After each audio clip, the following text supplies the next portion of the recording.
Today I'm going to show you how to make a superfood that'll last you a lifetime without refrigeration and that's so nutritious you won't need to stockpile any other foods. This food was widely used by the natives of North America and Western explorers who were on their own for months at a time. It was light, compact, high in protein, carbohydrates, and vitamins. In fact, if you have it, you don't need anything else because a person could subsist entirely on this food, drawing on the fat for energy, the protein for strength, and the vitamins for health.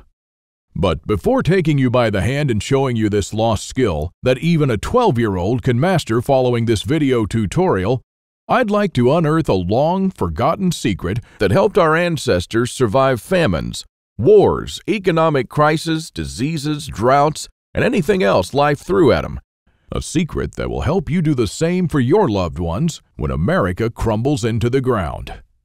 Because the crisis that is about to hit America is what folks 150 years ago called daily life. No electrical power, no refrigerators, no internet, no computers, no TV, no hyperactive law enforcement, and no Safeway or Walmart. I'm going to share with you the 3 lost pioneer lessons that will ensure your children will be fed when others are rummaging through garbage bins. In fact, these 3 old teachings will improve your life immediately after you hear them.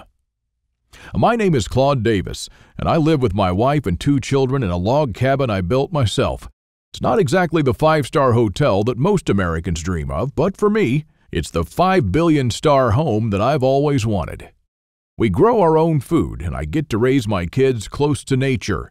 We've been completely off the grid since we've been producing our own electricity for 2 years now, but we can do just fine without it in case we ever have to.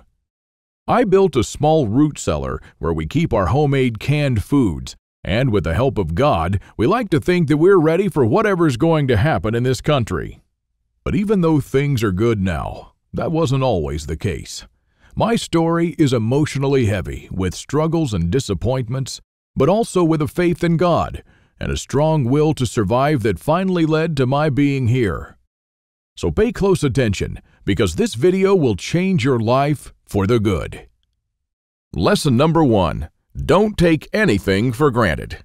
My grandparents from my father's side came to America from Ukraine just before the Second World War and started a small farm in Texas where I grew up without missing a thing. But my grandfather wasn't so lucky.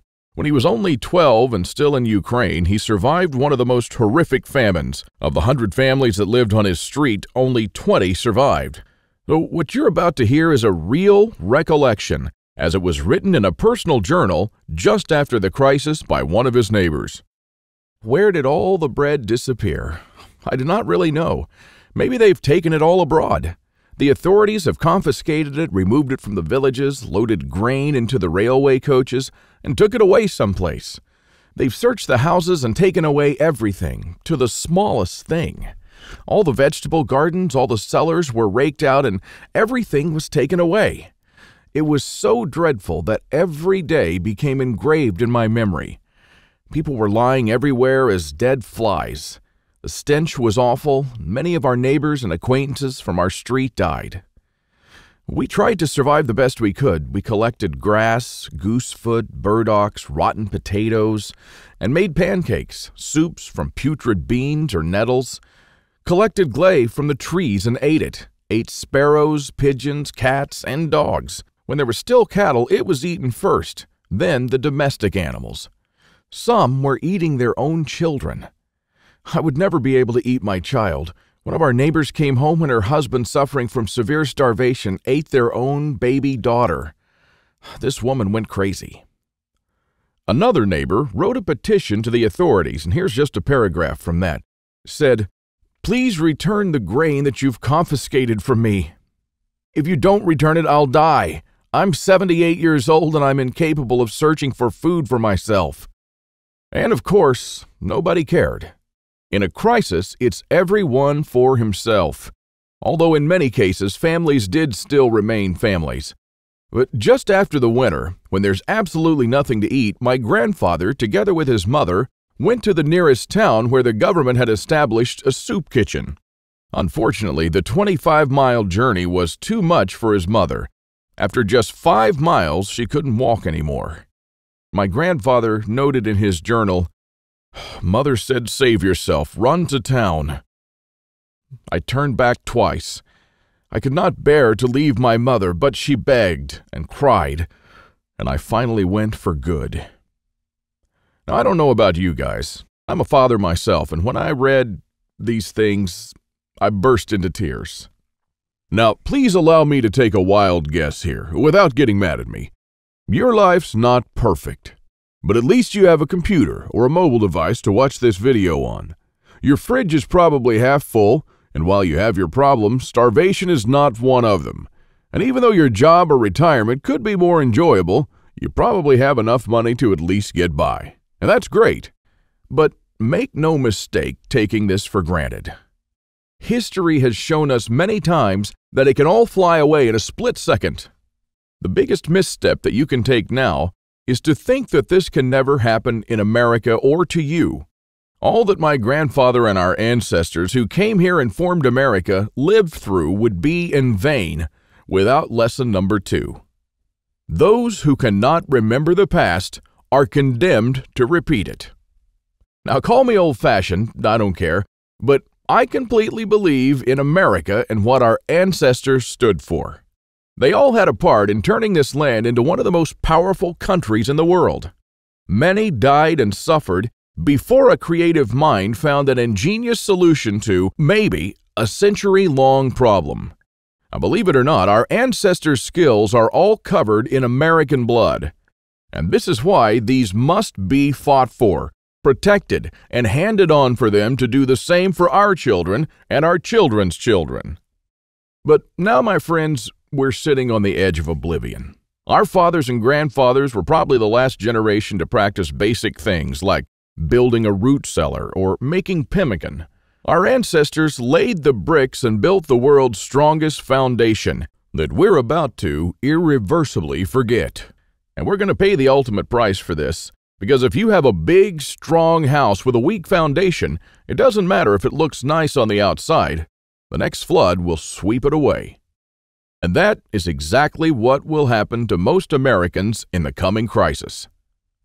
So here we are, human beings in the 21st century, several lifetimes and a world away from our grandparents and their ways. Have we become better at living? I think not. I watch as we have become ever more expectant that the world owes us a living. Consumerism has reached epic proportions, and people feel aggrieved if they don't own the latest gadget. The truth is, we never have been more disconnected from life, from the world, from the soil, from the trees, and from our own souls. We're straying away from our roots on a dangerous road from which there will be no turning back. And the good and the bad news is that we're the last generation that can truly do something about it. We no longer know how to live without refrigerators, without cars, without phones, without supermarkets. I don't want to see our forefathers' knowledge disappear into the darkness of time. And if you care about your family and what America stands for, then neither should you. This is the third and most important lesson of all. It's always up to you. Now, I believe in God and in the power of free will, and I believe that you are the only one in charge of your destiny, and that you're constantly making decisions that shape the rest of your life. Now, it's true we all had different starts depending on our families and upbringing, but for most of us here in the United States, we at least had decent beginnings. We had water and food, we could go shopping from time to time, and we had a decent medical system compared to other countries. We should be more thankful for that. And we should ensure that we have something put aside for darker times. If anything goes wrong with this country, don't blame the government or the president. They don't truly care about you or your family. You'll be the only one in charge of your fate. Now, I don't know if you've noticed, but nothing falls from the sky. God helps you, but He doesn't lay it on your table. You have to work hard and do things yourself. As long as you're aware of this, your destiny rests solely on you and your willpower. Now, you can truly change things, and you can do a lot more than you think you can. With this idea in mind, 5 years ago, I wanted to do something that hadn't been done before. something that not only would help me survive a crisis without investing a fortune in stockpiles, but something that I could do around my house on a daily basis using only methods that were tested and proven by our forefathers for centuries. I wanted to unearth and learn the forgotten ways of our great-grandparents. I went to my grandfather to find out how he survived and to learn the little secrets that helped him stay alive in spite of almost everyone else dying. Now, he was almost 90 years old, but the old man was still in good shape. For 3 weeks on end, I absorbed his lessons like a dry sponge. And on top of that, we built a lot of things together, including a root cellar and a storm shelter, just like the folks did when he was young. We made lard and ham, and we smoked 4 turkeys and preserved them for winter in 4 different traditional ways, and a lot more. And when I was a child, I was raised by my grandparents, but I hadn't spent much quality time with them until then. In fact, there were months when we barely even spoke, not because we couldn't stand each other, but only because I was always too busy working or taking care of my kids. A lame excuse and a thing that I deeply regretted later on in life. Well, my grandfather passed on a couple of years ago, and with him, a magnificent amount of survival knowledge. I don't know if you're in a similar situation, but think about your grandfather and how many things he did or knew, things that will vanish forever into the dark abyss of ignorance. And because I deeply believed in lesson number 3, that I was the only one who could change something, my goal for the last couple of years changed from not just learning, but saving our forefathers' ways. This is one of the most important things I've done in my life, and I'm proud of it, but it took me 5 difficult years. Now, first, there's no person that knows all our forefathers' forgotten secrets. Let's just say there are still a handful of people that still practice a lost skill transmitted from generation to generation, even today. But not all the skills, of course. I had to get in touch with a lot of people. Second, where do you find these guys? They are no mainstream survival experts, they don't have a website or a TV show, and some of them even live in remote areas with no internet or TV cable, earning a living like the pioneers did. Third, I wanted to do something unprecedented. You know, articles like 11 skills your great-grandparents had that you didn't, and they started listing the skills: hunting, fishing, foraging, butchering, and so on. Well, you know, this kind of information will never help anyone. I needed something solid, exact, and to the point. Not just skills, I wanted to know things that they actually built, ate, and stored, and exactly how they did it. And fourth, I'm not sitting on a gold mine. As much as I enjoyed traveling and learning these skills, I still needed to go to work. But what I didn't realize when I started my quest is that you can't save these skills only by writing them down. If all these writings will be forgotten in a dusty drawer right next to my bed, it won't help anyone. This knowledge will die together with me, and all my efforts to save our forefathers' ways would have been in vain. So this is because all my life I blindly believed in lesson 3, that it's always up to me. But I was wrong. In this case, it's only halfway there. It's also up to you. Today is your chance to be a part of saving our ancestors' lost ways. I wanted to make this information available to every family out there without having to spend years of their lives or thousands of dollars. So I came up with this great idea to edit all my manuscripts and turn all this lost knowledge into one of the greatest books of this century. The Lost Ways, Saving Our Forefathers' Skills. Now, as you can see, I designed and edited the book in an old-fashioned way, but most of it is not written by me personally, because I didn't want people to read a second account. I'm sure a lot of information would have been lost in this process. You know, those little secrets that make a thing really work? Well, those little things make a big difference. So I paid these experts for their time, and I got what I wanted. These people are not professional writers, but instead are uniquely special. They're neither the strong, badass type that you see in Rambo movies, nor the ultra-rich preppers from reality shows. They're simple people who know a lost skill very well. They're smart, shrewd, and wise enough to survive for months or even years in the world's most remote places. But we'll get back to that in a little bit. Now, as I promised in the beginning of this video, I'll show you how to make a superfood that not only will outlast you, but will provide all the nutrients you need to survive for unlimited amounts of time. In the video, you'll meet Alan, who's just one of the people who followed the program in The Lost Ways. Without being asked to do so, he was kind enough to send back a video tutorial. The food's called pemmican, and it was widely in use by the natives of North America and also by the Western explorers who would go for months without contact with civilization. In the 19th century, even British soldiers had an iron ration of 4 ounces of pemmican. Many of these iron rations were found intact and edible as much as 50 years later.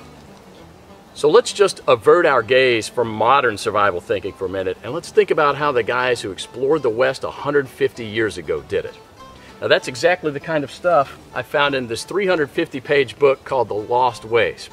It's probably the only survival book I've actually enjoyed reading, and you won't believe the survival things we've lost to history. Now I found the pemmican recipe on page 48, and I decided to give it a go. Natives used whatever was available to them at the time.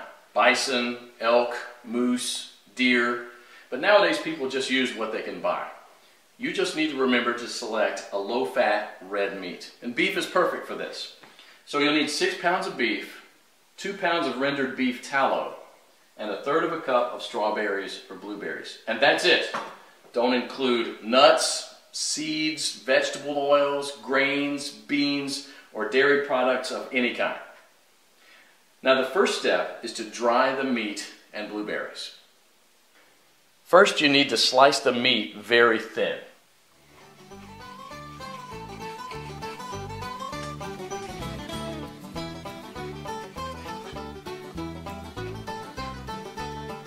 If you don't have a dehydrator, you can set the oven to the lowest possible temperature, around 130 degrees, and put the strips of meat directly on the rack. So now place a tin foil on the right side of the rack and spread the blueberries out to dry with the meat.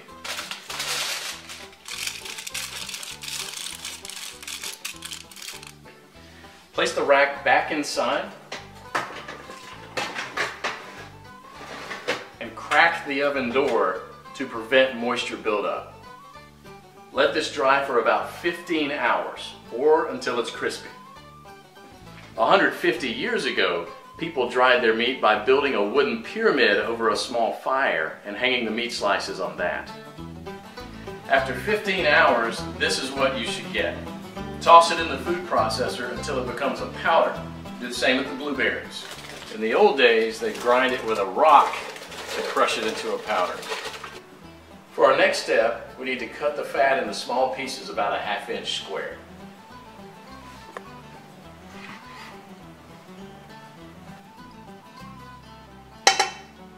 After about 10 minutes, you'll see a pool of fat forming on the bottom of the pot, which should be merrily boiling away.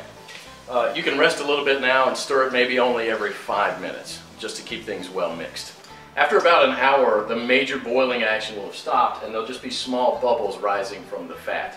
About 90% of the cracklings will be a chestnut brown in color. So use a strainer to separate these and set them aside with salt to enjoy as snacks later. They're really, really good. And if you don't like them or don't want to eat them, you can set them aside to cool for dog treats.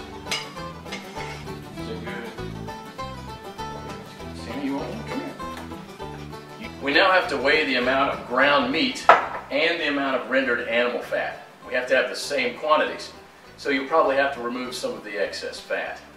Place the remaining fat on the stove, keep it about 120 degrees.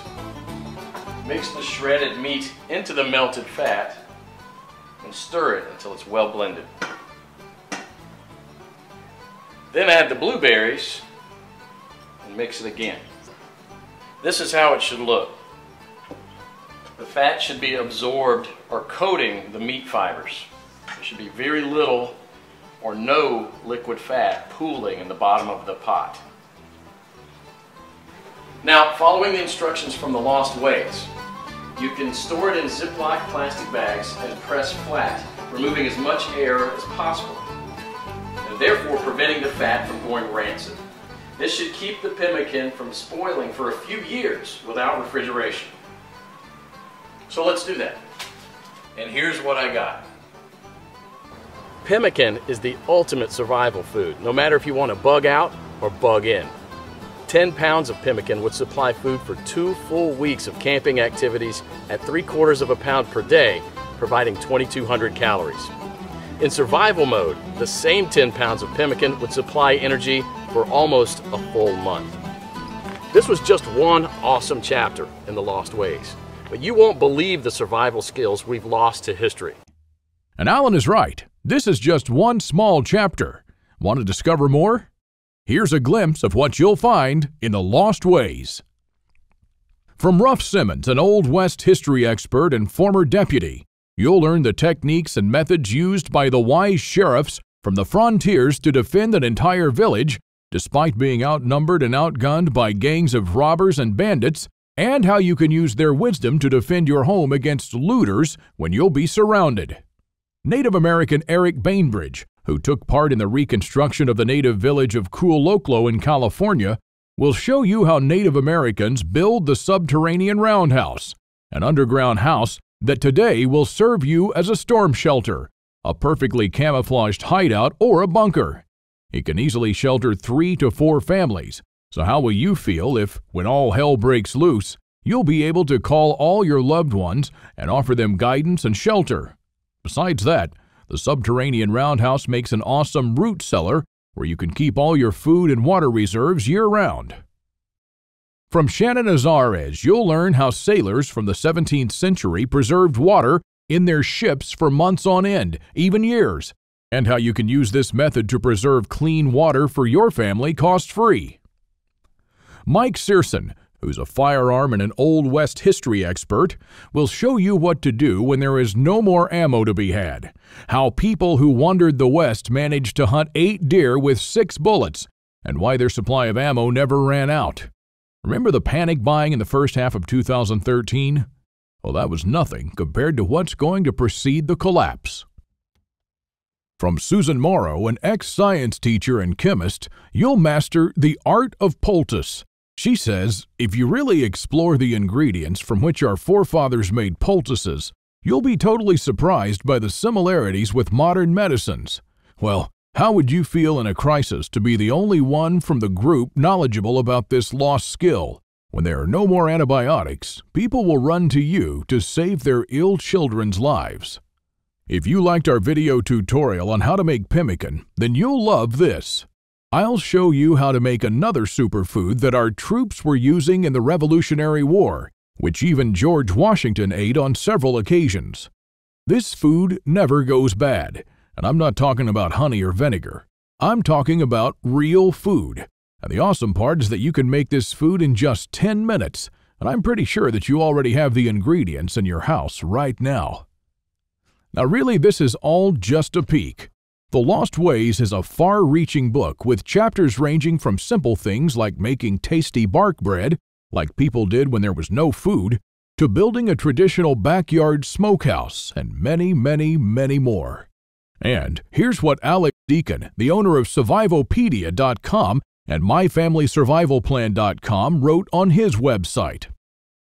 A few days ago, I bought The Lost Ways by Claude Davis, a 350-page book that I've just finished reading today, and I can tell you that I enjoyed every page of it. It's funny how after 15 years of prepping, you still learn new things.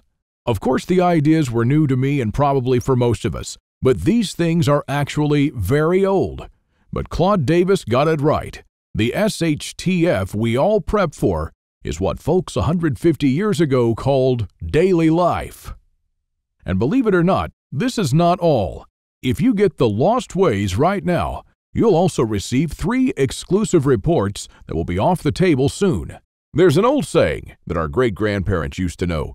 Once in life, you need a doctor, a lawyer, a policeman, and a preacher. But every day, 3 times a day, you need a farmer. So the first report you'll get is what every survivalist should grow in his backyard. This special report contains the most nutritious and toughest plants that you should start growing so you'll never run out of food. These plants are reliable in the worst possible conditions, including drought, flooding, or light deprivation. And you'll also find instructions on how to plant, grow, harvest, and store them. I'm also pretty sure that you're familiar with this 150-year-old saying that it's not the strongest species that survived nor the most intelligent, but the ones most responsive to change.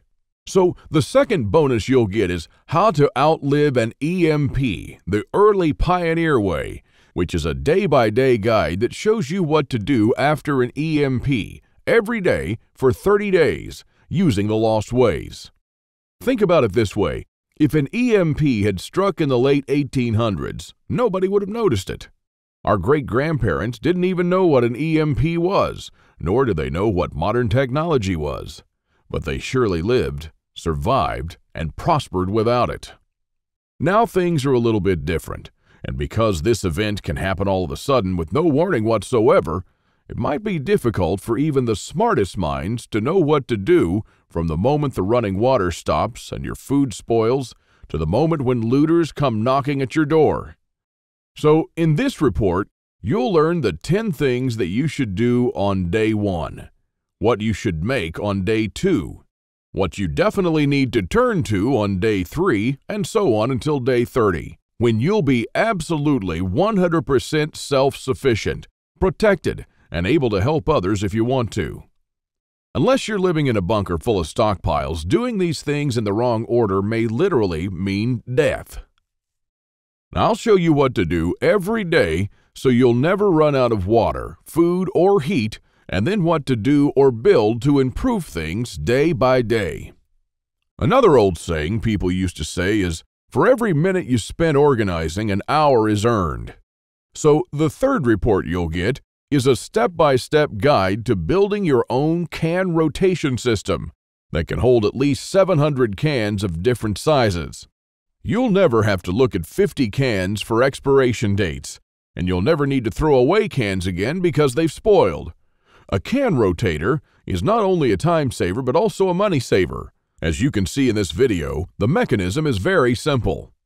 Whenever you buy new cans, you insert them in the upper shelf. The cans will automatically roll down, and they'll be the last in the row. When you pick them up, you do so from the shelf below. So you'll always pick the can that you bought first and therefore with the closest expiration date. Cool and efficient. The one you've just seen in the video, I built with only $95. Pretty cheap if you think that a similar rotator costs $420 on Amazon and holds only 450 cans, and theirs aren't even that cool. Now, once you have the plans and the step-by-step guide with pictures, all it takes is just 1 day of work, even less. So, if you choose to save the lost ways now, you'll also get these 3 exclusive bonuses that are worth $29 each for free, and unlimited access to the members area, where you can ask me anything at any time. I'll be there to answer your questions and to help you if you need any clarification on anything. By knowing the ways of our forefathers, believe it or not, you're covered for anything. You'll never have to spend money on any prepping material again. And forget about unreliable and expensive modern survival equipment. Why even bother with reinventing the wheel when these things have been working right for centuries? The Lost Ways prepares you to deal with worst-case scenarios with the minimum amount of resources, just like our forefathers lived their lives, totally independent from electricity, cars, or modern technology whatsoever, which means you'll also be bulletproof against the ever-increasing threat of an electromagnetic pulse, a powerful economic breakdown, famines, and natural disasters. You'll have the power to protect and save your family, even to rebuild your community during the worst of times. And besides that, The Lost Ways is not merely a survival book, because most of the knowledge you'll find in it will begin improving things in your life starting today. What I'm talking about is the type of self-sufficiency that our great-grandfathers used to have. I'm talking about things that they did around their homes and the healthy lives that they lived. And at the same time, you get to take part in doing something great, saving our forefathers' lost skills.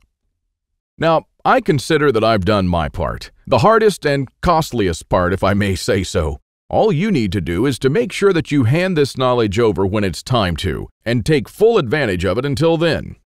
Now, I've shown it to some expert preppers and readers of mine, and some of them said that they would easily pay $1,000 just to learn these skills. I even thought of creating a weekend workshop and charging at least $500 for a seat. There are a lot of people that do that.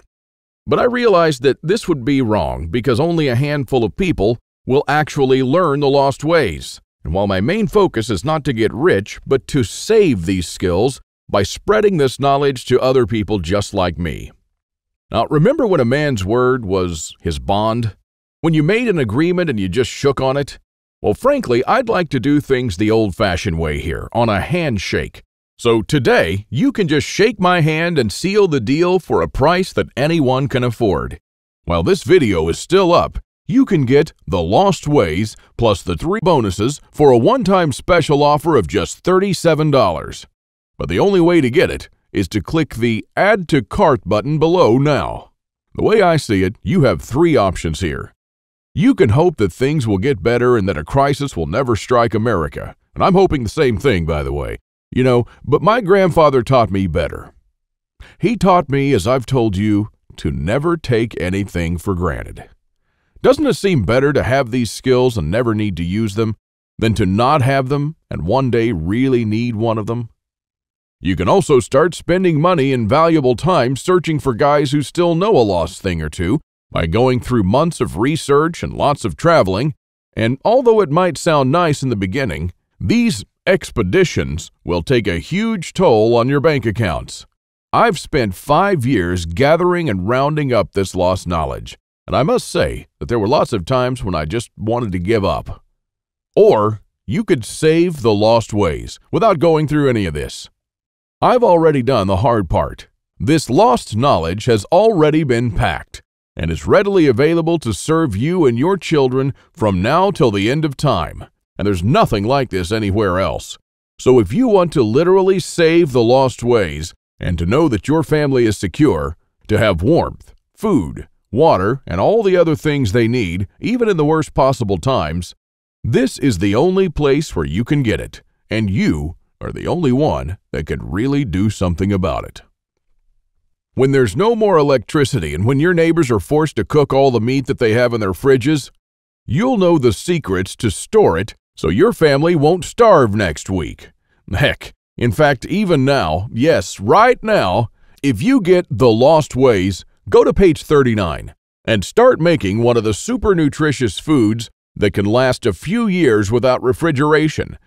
And when others start begging you for a glass of fresh water, you'll be the only one in your neighborhood able to spare one. Or even a glass of beer or ginger beer, just like our forefathers made when the drinking water was contaminated.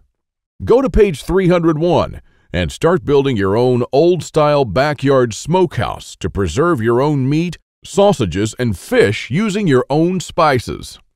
And when the dollar becomes useless and all hell breaks loose, you won't care because you won't need any money at all. All you'll need to survive is the lost ways. Nothing more. If our ancestors survived the hardest times using only this knowledge, then so will you. Everyone will turn to you for guidance. Everyone will try to barter with you. Everyone will want to use your tools and your knowledge. This is the amazing power our great-grandparents had. And it's all captured, jam-packed, readily available for you in The Lost Ways. You won't find this anywhere else, and there's no way to tell how much longer this presentation is going to be up. So click the Add to Cart button below to secure your copy now. In keeping with the spirit of those simpler days, today you can take advantage of my handshake guarantee. Because I always put my money where my mouth is, I'm willing to take all the risk on this one. So click the button below and go through The Lost Ways. And when you're done, you have to be 100% thrilled and happy with this deal. If for any reason at all you want your money back, you'll get it within 24 hours from the moment you send me the request. You don't even have to answer any questions. Just simply send me a quick email located in the members area in the next 60 days and ask for a refund. That's right, you've got 2 months to test drive the Lost Ways and the bonuses. That's my handshake guarantee. So is it a deal? I hope so. Don't let this knowledge disappear into the darkness of time, because in the next crisis, when death will stare you in the eye, this is the only time-tested life vest that you and your family can hang on to. You'll stay calm and protected when others will scavenge through the garbage for food.